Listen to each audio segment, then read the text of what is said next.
at home with the League. I'm Joanne Pugh, and I'm a member of the program committee. Now, the program committee arranges for speakers once a month.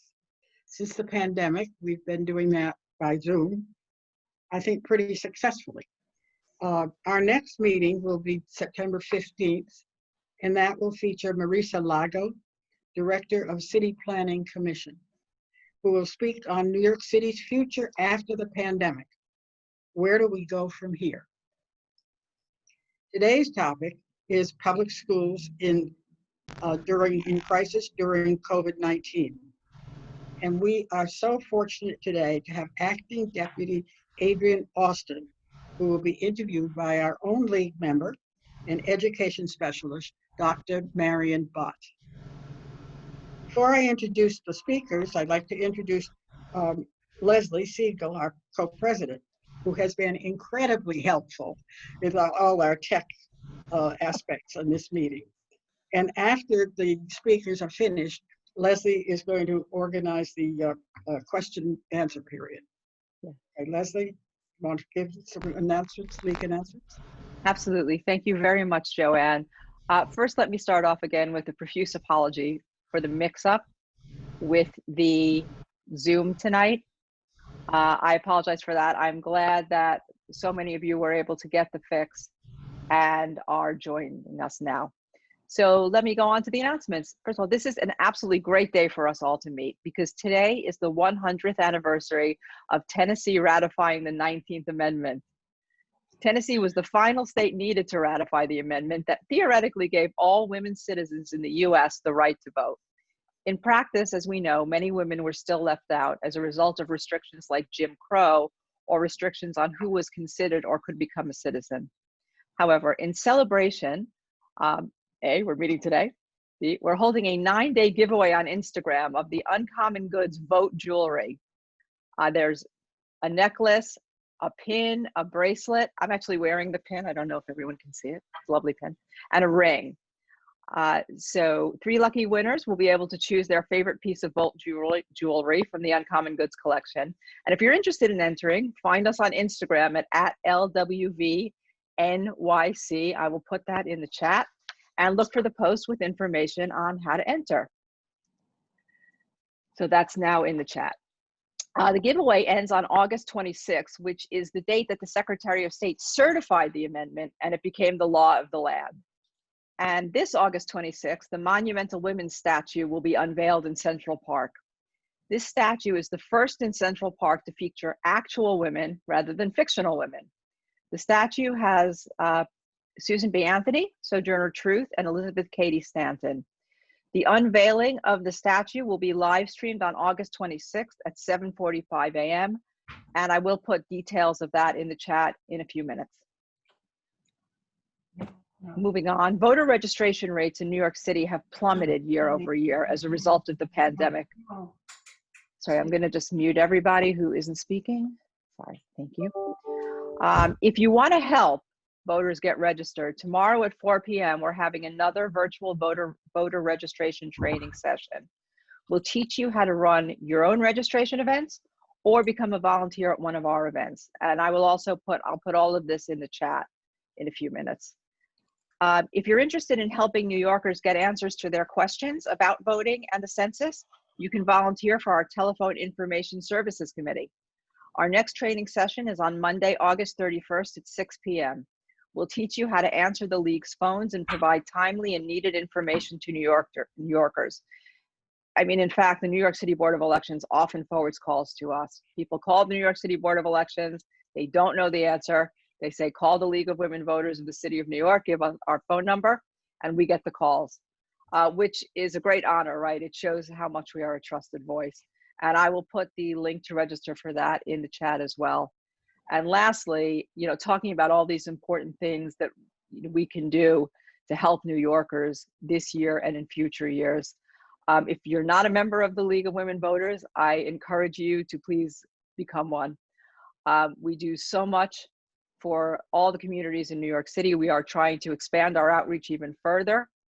It's a great opportunity for you to help your communities, your friends, your family. and to help society and help democracy. So with that, I will turn it back over to Joanne. Thank you. Okay, now to our today's program. It's public schools in crisis during COVID-19. The mayor has decided that since our infection rate is quite low, that we should open the schools. And so now we have the option of opening the schools to educate 1.1 million children under one model or another. And we included in the link, in the announcement, it'll be a reminding announcement this morning, link to those. This is a league thing. This is a league thing I wanted to listen to. Wait a minute. We put a link to on that reminding announcement of the varying models, which may help you to keep them straight because they're sort of complicated. Most child care specialists believe that children need to go to school for social and academic development, but how to do it safely is a very complex topic.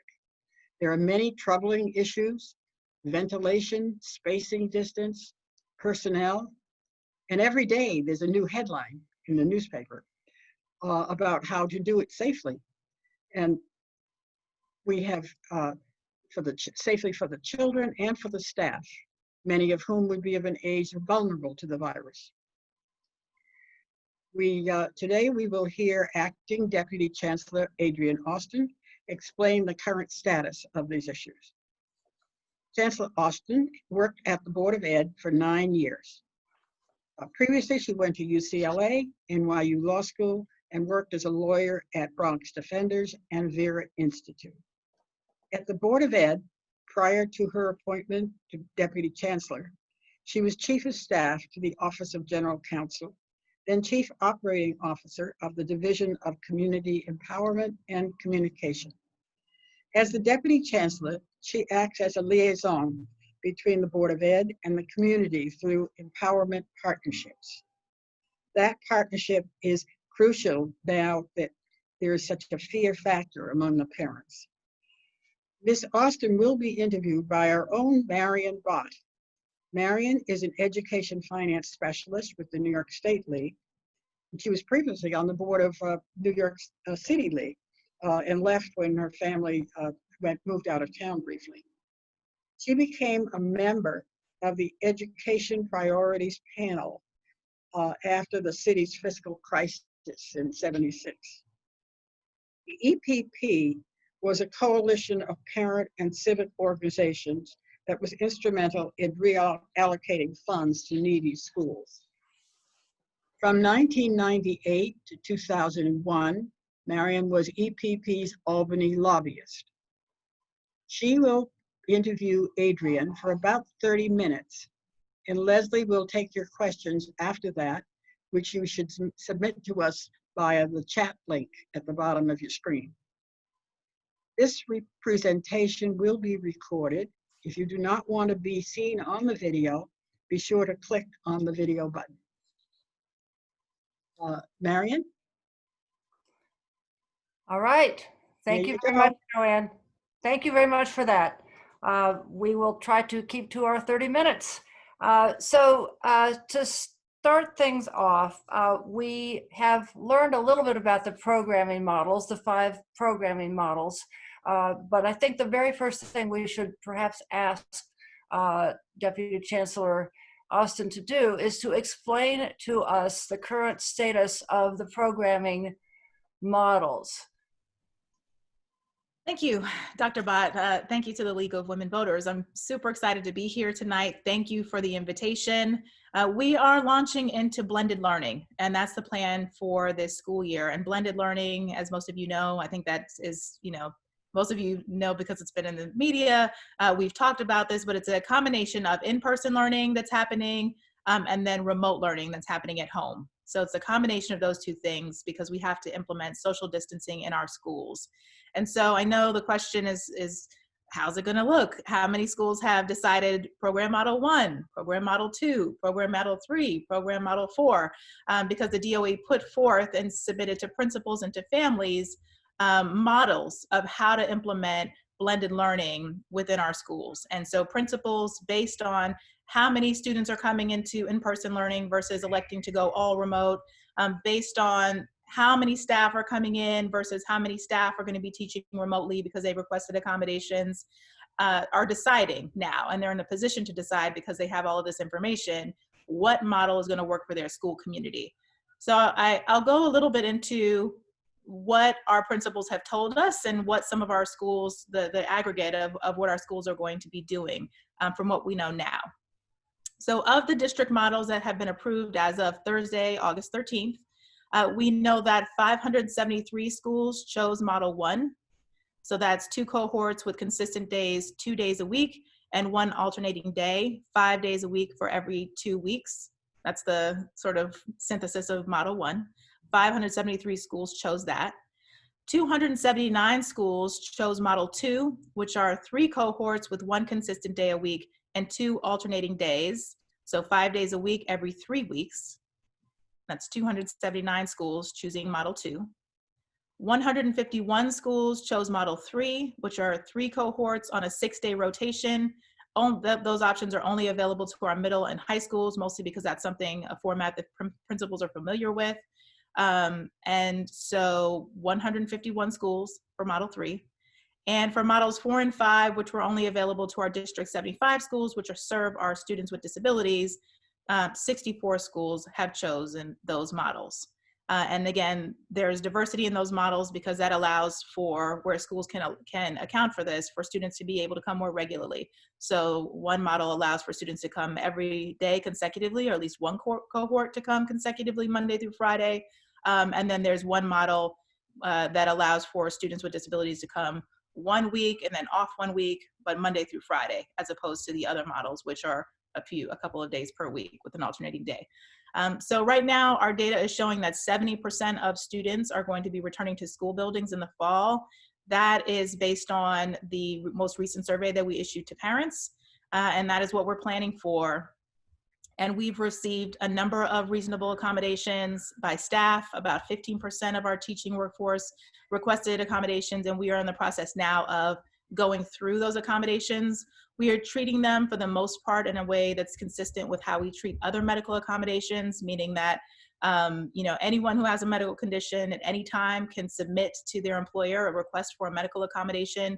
And because we have an existing process that can be used and that is used in this circumstance, that's the process we're using. So we have an Office of Equal Opportunity, we have a medical office within DOE, and those 2 officers are the ones that review medical accommodations and make determinations based on the law and whether or not the request is consistent with the medical accommodations law. So the charter schools, out of the 1,800, shall we say, technically schools that one counts, and the charter schools were not part of this the survey, does that then net out to say 1,400 or 1,300? With the numbers that you've given us, there still seems to be some response that is outstanding. Can you be a little more specific as to who you have not heard from? That's a great follow-up question. It's a question I actually had myself. No, the number doesn't add up. And the information that I've gotten is those are the models that have been approved. There is an alternate path. So some schools may have requested for an exception to the models. And so that's a sort of an exception process. It's limited in terms of what the parameters are in reviewing the exceptions and whether they'll be granted. But a number of schools have requested an exception to the program models that were offered. And that's how much information I have. So I know that's part of the reason why the numbers don't add up completely. So in effect, if the kids go on Model 1, they're basically in school half the time. If they go on Model 2, they're in school 1/3 of the time. So is this consistent with what you projected to have happen in terms of the space planning will this work out well as far as you can tell? Yes, so that is part of what was taken into account when creating the models. And so we knew going in that the models for the first model that we were looking at 50% in person, and then the other model was 30% in person. That is exactly what was taken into account. And that's all because of social distancing, making sure that we can have 6 feet of space between students within classrooms, so that we're protecting everyone's health and safety. So yes, yes, and yes.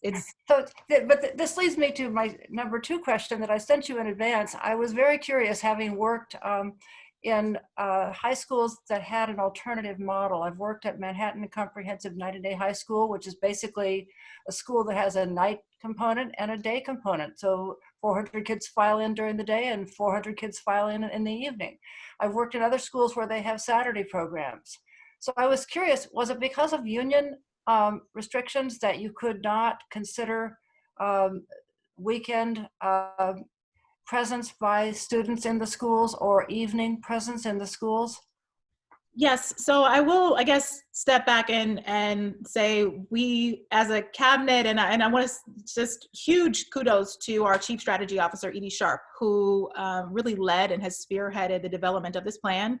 In the very beginning, we actually had a firm, a project management firm, who came in and sort of assembled different working groups of principals, teachers, other stakeholders, unions, and superintendents, executive superintendents, all in an effort to get us to this place where we would have a blueprint of how to do this well. And so what I will say is we did look in the very beginning at this idea of having a morning and afternoon session. The issue with morning and afternoon is the custodial part of this. And so we want to be able to every day have a full cleaning of every single school building, every classroom. And what that means is that, everyone pretty much needs to be cleared out of the building so that the custodians can come in. They can come in with their electrostatic sprayers. They can spray down everything. There's enough time for them to do that work within their workday before the next school day begins. And the concern with splitting and having morning and afternoon classes was, well, how do you manage that process? How do you do a deep cleaning between 2 cohorts of students coming in during the same time period? And it would be very difficult to do that. And then it would be very difficult to do that when thinking through, and we also want to have teachers there during a set prescribed school day. We can't have, obviously, teachers there for 10, 12 hours in the day while cleaning happens, and then the cleaning dries, and then they come. So that was one of the reasons why that particular scenario didn't work out, and why we went towards this model, which brings So you're saying it boiled down to custodial help. Well, cleaning, making sure that we can do the thorough deep cleaning and sanitizing of the school environments, which is a priority for everyone, is making sure that these spaces are clean, that we've fully sanitized everything, and that we're minimizing risk when it comes to the spread of the virus. Well, that surprises me a little bit, but why don't we then go on and ask about the technology a little bit. We were delighted. In fact, I had a chance, as I mentioned, Jan Atwell, had a chance to ask her about the technology, and several people have now told me that the mobile phone generosity was very helpful. But can you update us on other contributors to technology, whether they be corporate or private individuals? How have additional laptops and additional iPads been envisioned to come into the system, and how will the connectivity piece and the maintenance of equipment piece work? Yes, so when we first went to remote learning in March of last school year, schools lent out around 175,000 devices from their inventory. So that's the school's existing inventory. And what we did from March to June was to purchase through Apple and through a partnership with T-Mobile, iPads, 300,000, and I think eventually like 320,000 iPads. That's what we were told. For students. We distributed through 300,000. We held back the 20,000, which we're looking to distribute this year. But for the 300,000 iPads, they came fully equipped with T-Mobile internet, which for students in temporary housing who don't have an existing infrastructure to be able to access like, you know, any sort of private provider, it enabled those students to be able to have immediate access to remote learning on these iPads. And that's just true across the city. We had a lot of families who maybe had a device but didn't have internet connectivity, or had no device and no internet connectivity. And we thought it was important to provide both so that students would then have that on-ramp to be able to access remote learning. So we did that in the spring, and we're continuing to do that in the fall, understanding that there's going to be a new cohort of students who come in who we're going to need to make sure have access. Well, this is your opportunity. If you think that you're going to need more resources from either the corporate or the nonprofit sector, this is your opportunity to say we're going to need more. So we are absolutely part of why we're here is we want to know how we can help. So, well, thank you. I will say this, you know, we are in troubled waters. We're in challenging times. You know, we've been told by the mayor, every city agency has been told by the mayor that, you know, budget cuts are here and they're going to deepen if we don't get some sort of support. And so, yes, we need help. We are, I think, doing the most important work of every city agency. I'm biased, of course, but we are preparing the children. They're our future. And so I am absolutely concerned about both, you know, these are the deepest cuts we've faced in the last 10 years. In the last 5 years, we're facing them now. And we are, you know, we've been given a list of even personnel cuts. And so, and being asked, just like every other city agency, to look at personnel and doing personnel cuts. So absolutely, we need assistance. There's so many different things that I could name from our guidance counselors, because, you know, obviously now more than ever, we need trauma-informed practices. We need social workers to be able to serve our students as they're coming in. Many of our students have experienced death of a family member, and all of our students have undergone a certain amount of just trauma by the disruption in their normal sort of day-to-day routine. So absolutely, we need support. I would love to. I mean, the question was intended more as a narrow question of technology, the hardware, the software. Yes. I mean, if 300,000 was the number that was needed last year, and if you want to envision a model where some of the children will be going to school only 1/3 of the time, and some relatively high percentage of them will not go back to the classroom at all. We'd love to know more if and when you have the breakdown by community school district or by borough as to where there will be fuller classrooms and where there will be less willingness. I know you've given us the numbers for the citywide, but do you have any sense of where there will be concentrations of lots of kids attending and where the opposite will obtain? What I can tell you, and you know, certainly there's been some reporting on this already of, like, you know, communities who are starting to elect for entirely remote learning. I think it's early to be able to say. So we're using the numbers that we have. I will preface it by saying, you know, a lot of parents, and I am really plugged in with parents because that's my role, is communicating with parents, families, and communities. A lot of parents are sort of waiting, and they're waiting to hear more. And so what we asked a couple of weeks ago in our survey was for parents that were 100% certain that they wanted their students to be in remote online learning only, for them to give us that information. So basically to opt out of in-person instruction by that date. And so that's the information that we have. But as we go forward, we do know that, you know, more parents will make the decision, because you can opt into remote only at any time. And so there were some families who knew for a fact there was no question. Maybe their child had an underlying medical condition. Maybe they just knew that they wanted their child at home. Those are the families that communicated that a couple of weeks ago. But the question is still out for the rest of the families. And I think a lot of families are waiting to hear more from us, and we'll know more, I think, in a week or two where families stand. All right. Well, here we are at August 18th, and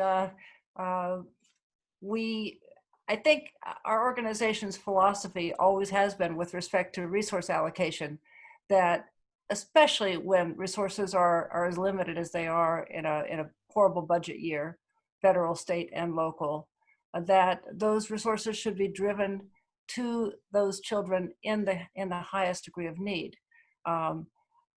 Because I'm a finance person, I'm somewhat familiar with the fair student funding formula, but when you come to sending resources into the home, the formulas may not work as robustly as you'd like them to.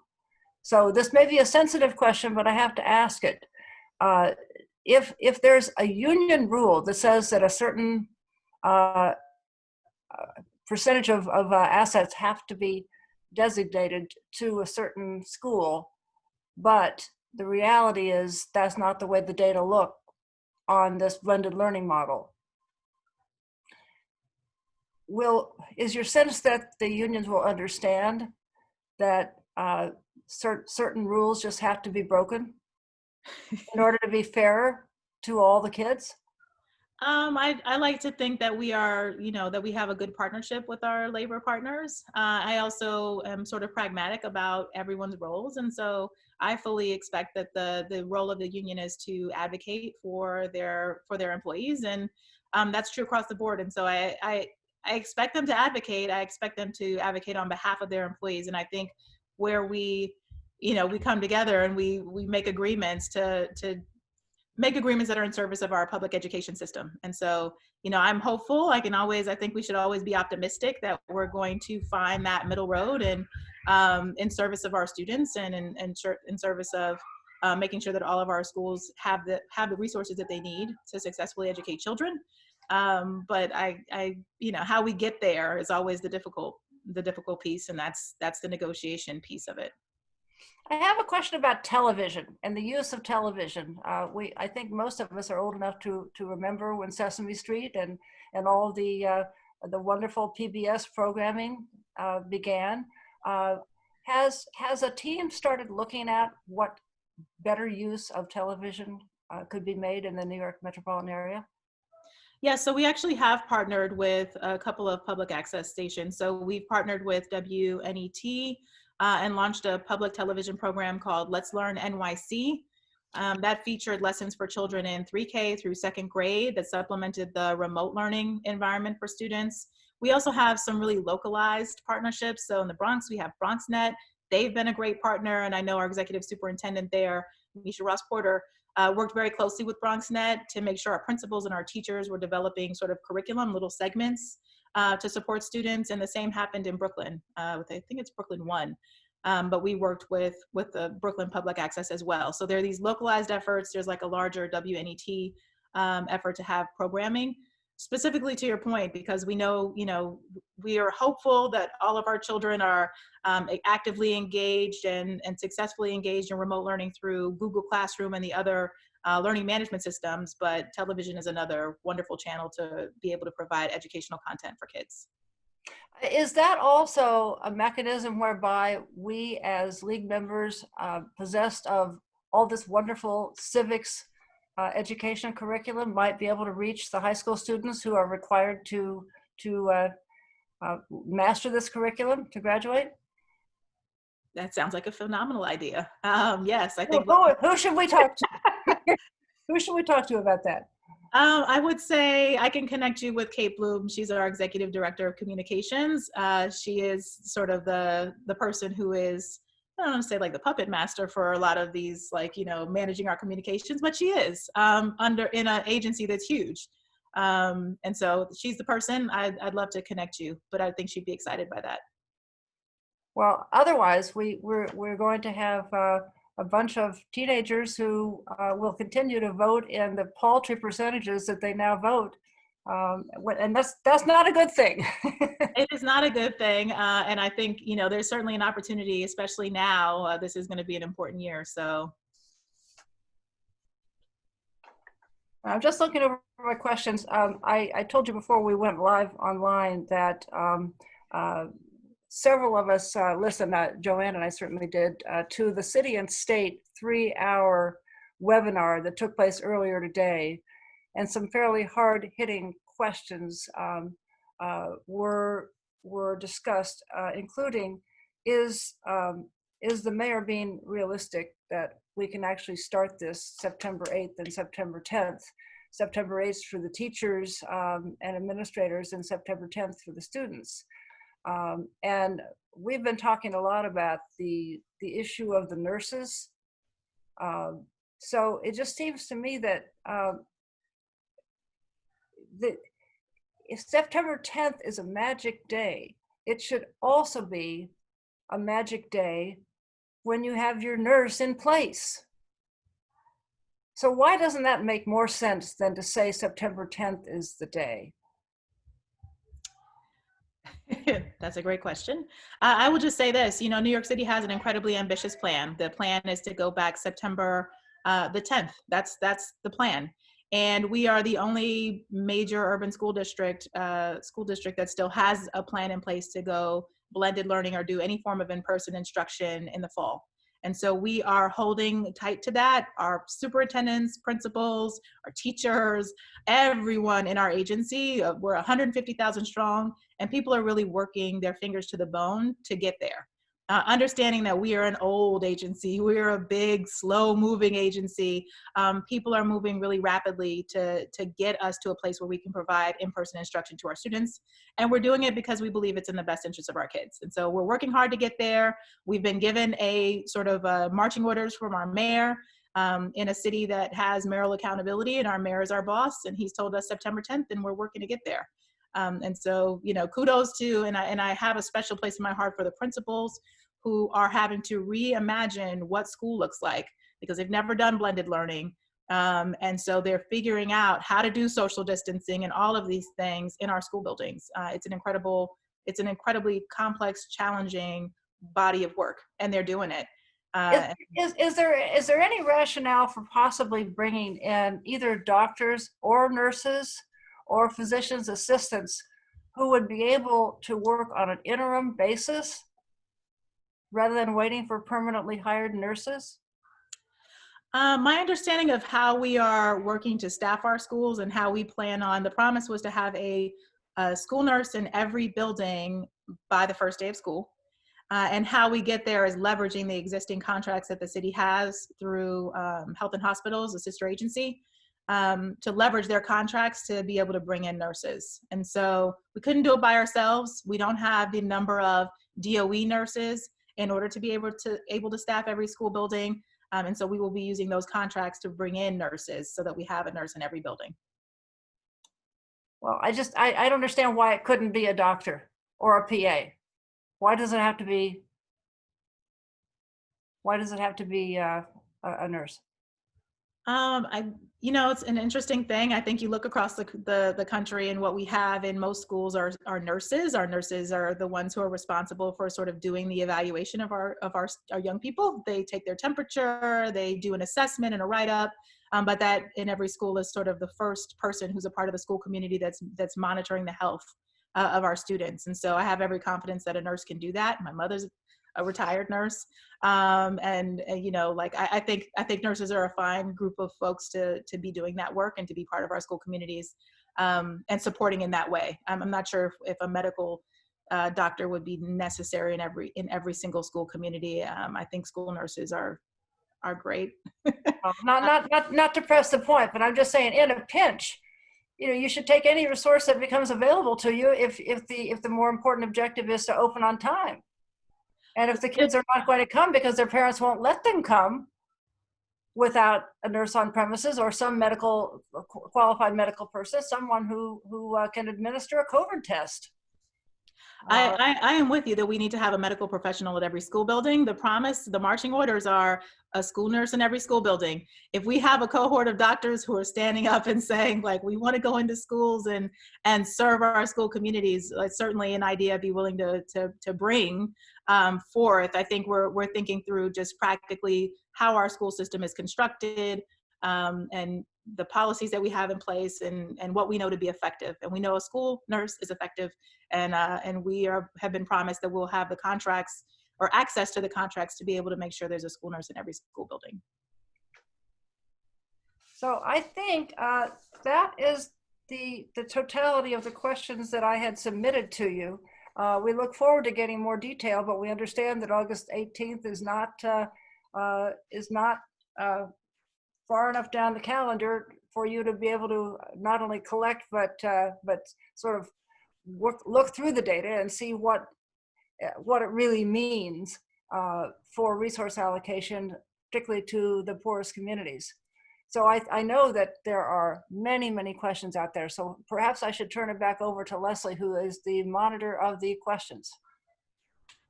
Thank you, Marion. Thank you so much, Deputy Chancellor Austin, for a very informative session. I have to say that this is the third At Home with the League that we have done, and this is the most questions that I have seen in monitoring all of these Q&A periods. So kudos. So as Marion said, there are quite a number of questions already in the chat. I'm going to start with one. Several people seem to have been on the City and STARE Virtual Education Summit, and where several state senators and city council members believe that the schools aren't ready to open because there's insufficient funding to cover PPE, devices, broadband, ventilation, and professional development for teachers. Deputy Chancellor Austin, how would you address those concerns from key constituents? We are gearing up for fall reopening, and we've ordered 4.4 million PPE, and we have them, and we're distributing them to schools. We are having these new sort of high-tech electrostatic sprayers for our custodians to use to be able to sanitize and disinfect our buildings. Those are going to be in every single school building. They've been ordered. They're en route if they're not already in the building. And so, I will say this: we're a $33 billion agency. Because we serve 1.1 million students, and we have a workforce of 150,000 people, 80,000 of which are teachers. And so, is there ever too much money when it comes to public education? No. Are we definitely afraid of the cuts that people are starting to talk about and even already implementing? Yes, because we can't afford, we're lean. Even though the numbers seem like they're huge numbers, we're lean. And so, yes, we can always, we're always happy for partnership to think of new ways to be able to support greater, more robust programming, more services. But we are also going to make do with what we have, because we have what we believe is enough to serve our students. And we're going to serve our students and our families. And that's what our teachers are doing right now, planning for the fall. That's what our principals are doing right now, planning for the fall. The superintendent, everyone is planning for that. And so that's, we know in this space, so many people have opinions. I think everyone, I've never seen more opinions than I've seen around reopening, because we're in a new space where no one's ever done this before. And so, that is what causes people to say, well, I have an idea. We have a plan, we are implementing the plan, and, I'm looking forward to continuing to do that and to serve our communities. Okay, so you're confident that there will be sufficient PPE for the teachers and students? I'm going to say I have confidence in our leadership. We have, some of the best and brightest minds that I've seen, in this agency, and I have confidence in their leadership. I have, spoken with our Chief Operating Officer, Ursulina Ramirez, who I love. And if you know her, it's to respect her, because she's an awesome leader, and she oversees school busing. She oversees the custodians. She oversees a vast sort of portfolio of work, and we've come an enormous way under her leadership. And so I trust her judgment. And if she says it can be done, it can be done. And so that's, I know they're mobilizing, they're working on it, and to literally, as we speak, our folks are still working around the clock to get it done. But I trust our leadership. Great, thank you very much. I'm going to group the rest of the questions into two. We've got questions about technology and questions about the teachers. So in terms of the technology, thank you very much for addressing that earlier, where you talked about, giving each of the families something. But what about families that have more than one student in school but don't have devices? Will they only get one device, or will they get sufficient devices to cover each student? What I really promoted in the spring was make sure that you submit a request, if you're a parent, a request for every child in your household that needs a device, because we didn't look at it in one household, one device. We looked at it as trying to be as timely as possible with every request that came in. So if a family requested 5 devices, we shipped out 5 devices. One device, then one device. But that's how we encouraged folks, because we know people have multiple children, and everyone needs their own device if they're going to be on every day with remote learning. Great. And the freshman class this year coming into high school that had to give back the devices in the middle school, is there sufficient technology to give them the new devices that they'll need?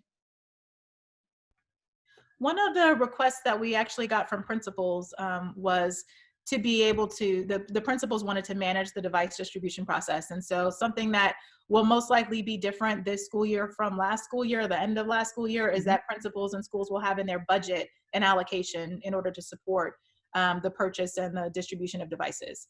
And so, you know, we're still in the process of gathering that information. We don't know how many students are going to need devices. We're learning that now, and we'll be learning that as we go into the fall. But we have to be able to provide the devices and the technology, because even for the students who are opting into blended learning, there is a half of the week that is remote. And so every student needs to have access in order to have access to a full, complete week of education. That's interesting. So that leads into another question. So if the principals are very keen to be distributing the devices, how does that work in terms of budgeting for the replacement of the technology devices over the next 3 years? Will the districts be doing that, or will each school be responsible for that ongoing cost? So I can tell you the plan is for the devices that we distributed centrally to become part of the inventory of the schools that the students are enrolled in. Because as much as a central sort of bureaucracy as we like to manage things, ultimately something has to live somewhere. It can't just live. We can't have 300,000 devices living in Tweed. They have to live in the schools and become part of the school community, and something that the principals have at their disposal to be able to meet the needs of the students that need devices. And so that's the plan. It makes, we did what we needed to do in March because we had no time to plan. And we had to directly just get out to parents' devices so that they could access learning. But as we sort of move into normalcy, the plan is for all of that to be part of the school's toolkit. Will the schools get increases in budget to cover that? Because right now we know principals have to make very tough decisions about preserving staff and digital subscriptions, and therefore they may not prioritize the refresh of technology. Yep, that's going to be a separate allocation to schools, specifically for the Okay. purchase of devices. Great, thank you very much. So now I'll move on a bit to questions about the teachers themselves. There's a lot of them. So let's start with, since the classroom teachers in elementary schools will be using the FIRST model and be in school every day, who will be teaching those students who are at home? That's a great question. What I can tell you is this. Our school principals are in charge of the education of the students within their schools. And so every principal has a roster of staff, teachers, paraprofessionals, guidance counselors, school aides, you could go down the list. They have assigned staff. And the principals now are figuring out, they're starting to do programming, they're figuring out how to program students into what courses, to what teachers, and they're looking, we have a dashboard so the teachers can look at the number of staff within their school communities that have requested accommodations, the status of those accommodations, if they're in progress, if they're pending, if they've been granted, if they've been denied. And so principals are figuring that out. But just transparency, when you talk about blended learning and a remote learning model and decreasing the size of students in a classroom, then you start to think through, well, the math means that there's potentially not going to be enough staff. And so we are thinking through that now. There's a couple of ideas that are sort of being still baked as policies as we're looking through the numbers. We certainly have a lot of licensed teachers who are across the DOE because we're a huge agency. Many of them are in district offices, many of them are in borough offices, many of them are in central. So we're thinking through like our resources as an agency and how we're going to be able to support schools that are struggling with staff shortages if that becomes the case. Okay, great. So you're working through that plan now. Great. So there's been a couple of questions about how teachers will be supported. So one is, will they get hardship bonuses for the year? And the other is, how do you support teachers who have children themselves? So if the teachers will be teaching 5 days a week, but their children will only be attending class 2 or 3 days a week or every other week, how do you help the teachers with their childcare needs? these are the questions that are being surfaced with principals. I think that the goal is to get to a place to understand where we have gaps. And then once we understand where our gaps are, we can start problem solving and finding solutions for those issues. But we're still in the process of trying to assess that. We still don't know for certain. We're planning for 700,000 students to come in. We're looking to see what's going to be our teaching workforce that's going to come in to support our classrooms. How many teachers are going to be in sort of with accommodations granted, so they'll be working, but they'll be working remotely. And then how do we sort of make this all make sense? And I think from a central perspective, when you think of the scale of which we're planning, it's difficult to get to the sort of granular level, but there are a lot of principals who are already figuring this out because they know their teaching staff, they know their students, and they're starting to program and then identify, okay, here's how we're going to have to leverage the teaching staff, or here's where we have some gaps where we may need an assist from central. But all of those conversations are happening now. And I know within the next 2 weeks, we're going to have answers to all those questions for our principals. And where will our members be able to go to find the answers to these questions? Because I'm sure they'll be very interested when they're finalized. Yeah, so I can tell you that our state plan, I think it's over 100 pages. The plan that we submitted to the New York SED is online. Okay, and that plan is continuing to become more and more robust as these answers are both vetted and adopted and then announced. And our schools are also coming up with plans, and our individual school plans are also being uploaded online. And so we are adding information and trying to make sure that our website becomes the sort of place to go that has all of the latest updates for folks. But, you know, we're government, which means we're subject to FOIL. So you send us a freedom of information request and you say, hey, I need to know. And then that helps to mobilize us sometimes and say, okay, you know, here's what people are interested in. Let's make sure we start to gather that kind of information. So if there's stuff, and if you guys have requests, if there's specific things that I can be helpful in moving forward, information you want, if we've got it, we'll give it to you. We will take you up on that.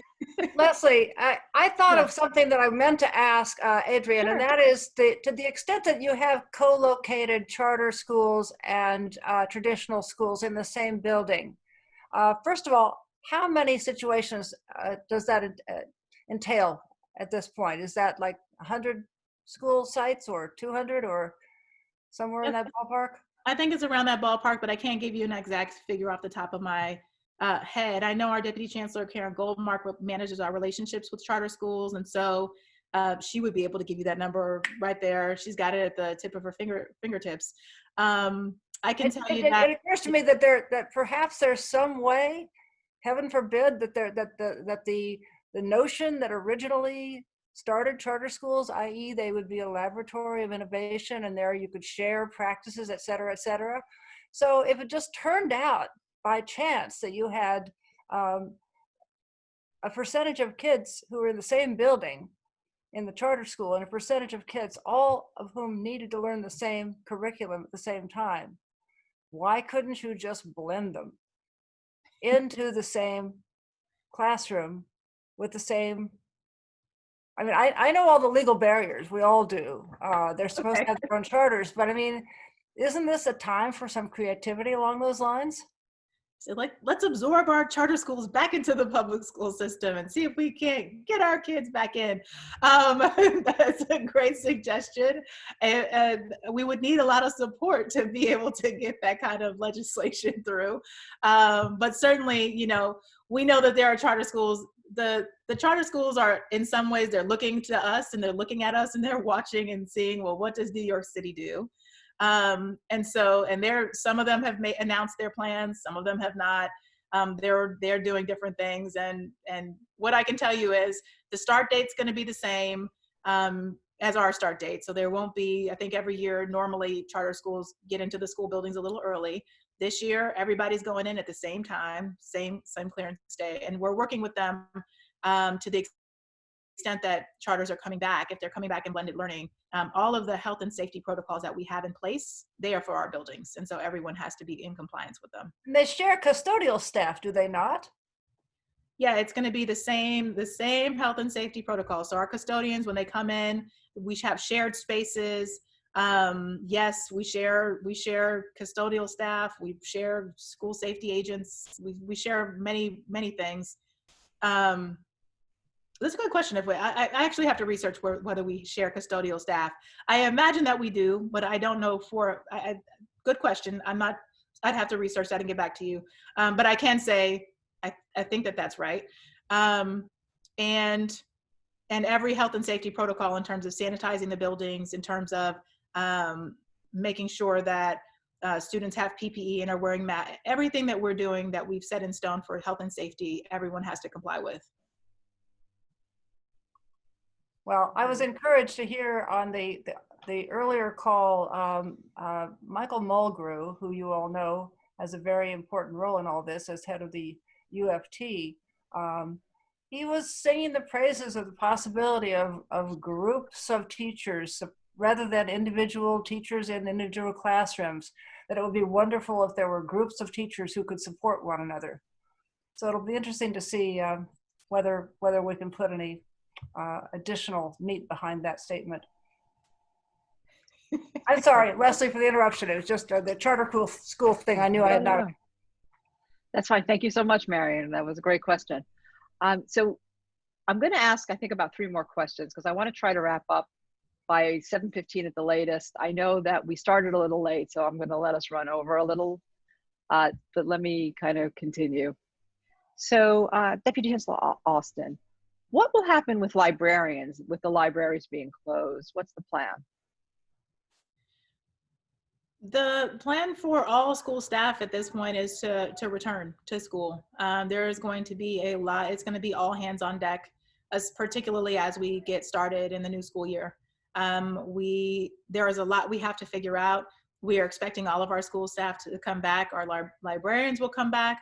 Our parent coordinators will come back. Our school secretaries will come back. Our school aides will come back, all to support our schools. And so even if the libraries are closed and we don't bring in, like full groups of students into the libraries, that doesn't mean that sort of library service closes. And so principals, I'm sure, are thinking through, well, how do you make sure that students have access to books and learning and the resources that are available in the library? And schools are figuring that piece out. Great, thank you. We're getting more questions on childcare as well, this time for the parents. And specifically, more childcare for working parents, and what arrangements will be made for children who have 2 working parents? So I can tell you that the city has been working to develop the relationships around childcare with Learning Bridges. And so I believe the mayor announced maybe 6 weeks or more ago that there will be 100,000 seats for childcare available to students, particularly on the days where students are not engaged in the in-person instruction for blended learning. There's more details to come with that. That's being managed not by the DOE, but by the city in partnership with DYCD. So we are partners in that. We are certainly being brought in and sort of informed of what's happening, but more to come in terms of the details of what that looks like and what the on-ramp is for parents in terms of applying for spaces. Okay, great, thank you. We're actually now getting a question about the survey itself that was sent out. In terms of, there's concerns that not all parents received it, not all parents filled it out.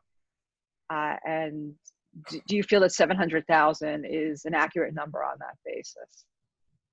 So I think I prefaced, in the very beginning, I said, it was most important for us to know, to the extent we could, how many parents are planning on coming in to blended learning, but specifically how many are opting out. How many parents know for certain that they are opting out and they want only remote. And I think for the most part, parents who at that time and still know for a fact, I want remote only, I think those parents definitely filled out the survey. And, the more parents know, I think there are a lot of parents that are in the middle. They're like, well, there are some parents who are on the camp of, I'm ready. My kids are ready to go back to school. We're ready to open back up as a city. There are certainly those parents. I've heard from them. We've seen them.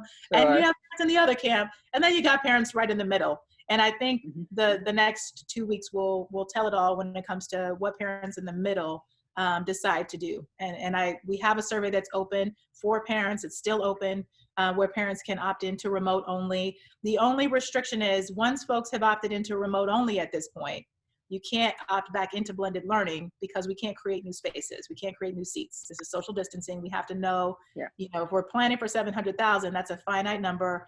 Then, and principals can start to look at the math of like, okay, I've got 700,000, or not 700,000, but a portion of my students coming back. Here's the program model I can adopt based on those numbers.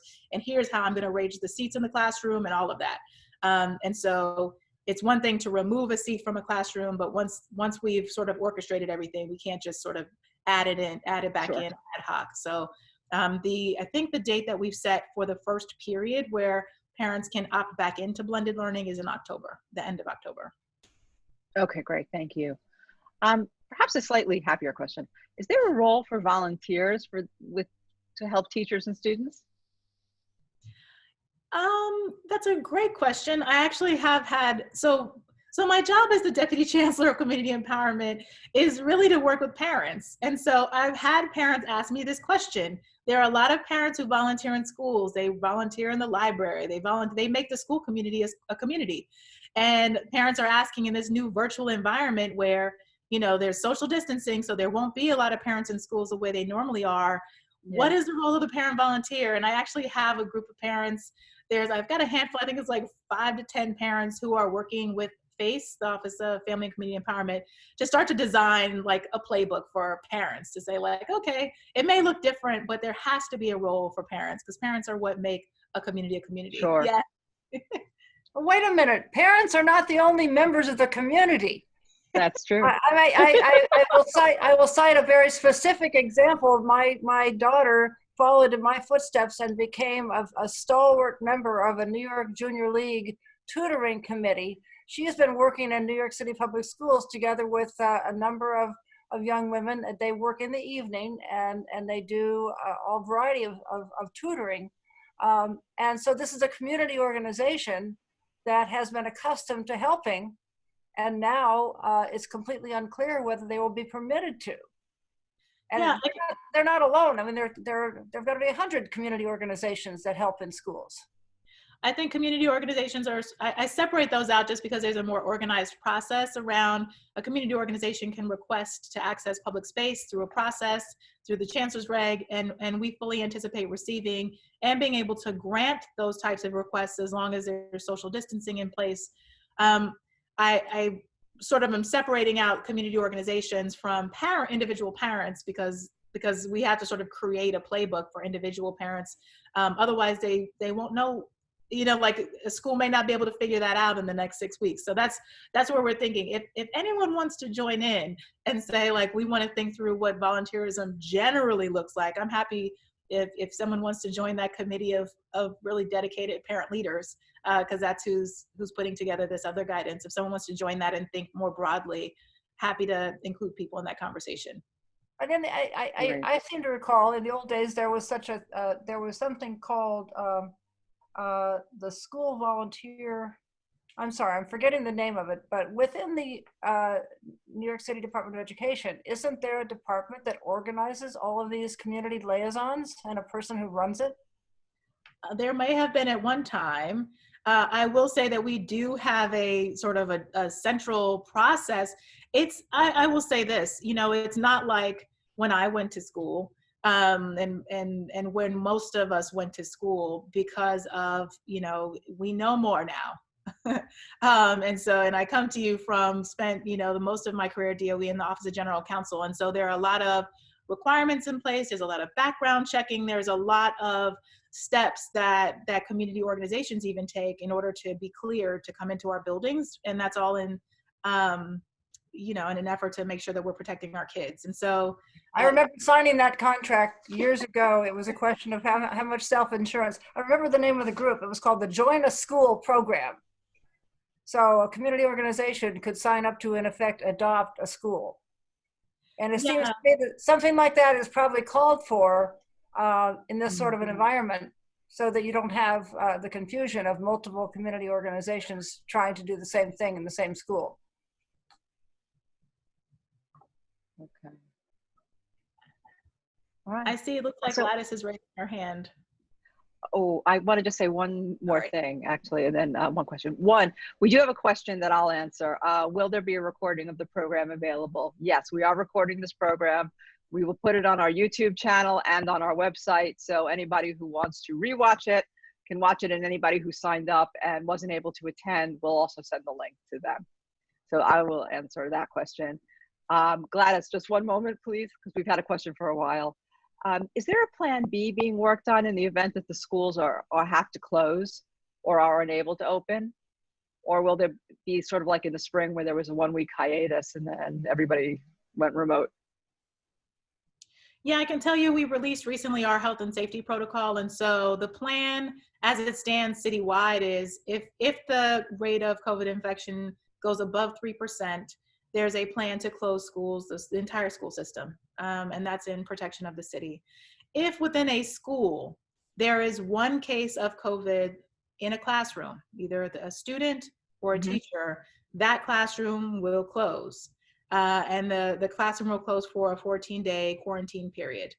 If there are 2 or more cases within a school, these in 2 different classes, that school will close and be taken offline, and Test and Trace will do an investigation and determine when we can go back online.